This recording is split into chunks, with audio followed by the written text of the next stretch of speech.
విజయవాడ వరదల్లో దెబ్బతిన్న మునిగి పాడైన వాహనాల మరమ్మతులకు అయ్యే ఖర్చుల్లో కొంత మొత్తం భరించాలని ప్రభుత్వం యోచిస్తున్నట్లు ముఖ్యమంత్రి చంద్రబాబు నాయుడు తెలిపారు. పాడైన ఇంట్లోని ఉపకరణాల ఖర్చులోనూ కొంత భరించాలని ప్రభుత్వం యోచిస్తుంది. ప్రభుత్వ నిర్ణయంతో వేలాది మందికి లబ్ధి జరగనుంది. గత రాత్రి విజయవాడ కలెక్టరేట్ లో చంద్రబాబు మీడియాతో మాట్లాడుతూ ఈ విషయాన్ని వెల్లడించారు. వాహన కంపెనీలతో ప్రభుత్వం సంప్రదింపులు, వరదల కారణంగా బైకులు, ఆటోలు, కార్లు పెద్ద ఎత్తున దెబ్బతిన్నాయి. వీటిలో కొన్నింటికి బీమా ఉండగా బీమా లేని వాహనాలు కూడా పెద్ద సంఖ్యలో ఉన్నాయి. అసలు వరదలతో సర్వం కోల్పోయిన బాధితులకు ఇది అదనపు ఖర్చు కానుంది.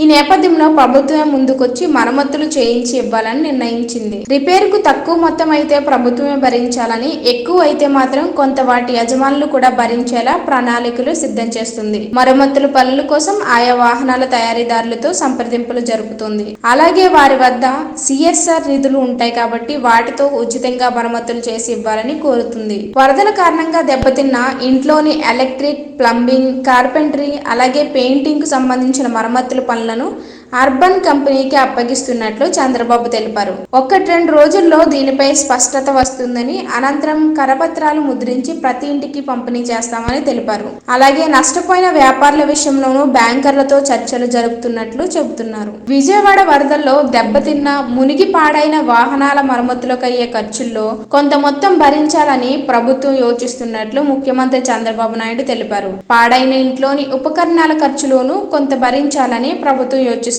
ప్రభుత్వ నిర్ణయంతో వేలాది మందికి లబ్ధి జరగనుంది. గత రాత్రి విజయవాడ కలెక్టరేట్ లో చంద్రబాబు మీడియాతో మాట్లాడుతూ ఈ విషయాన్ని వెల్లడించారు. వాహన కంపెనీలతో ప్రభుత్వం సంప్రదింపులు, వరదల కారణంగా బైకులు, ఆటోలు, కార్లు పెద్ద ఎత్తున దెబ్బతిన్నాయి. వీటిలో కొన్నింటికి బీమా ఉండగా బీమా లేని వాహనాలు కూడా పెద్ద సంఖ్యలో ఉన్నాయి. అసలు వరదలతో సర్వం కోల్పోయిన బాధితులకు ఇది అదనపు ఖర్చు కానుంది.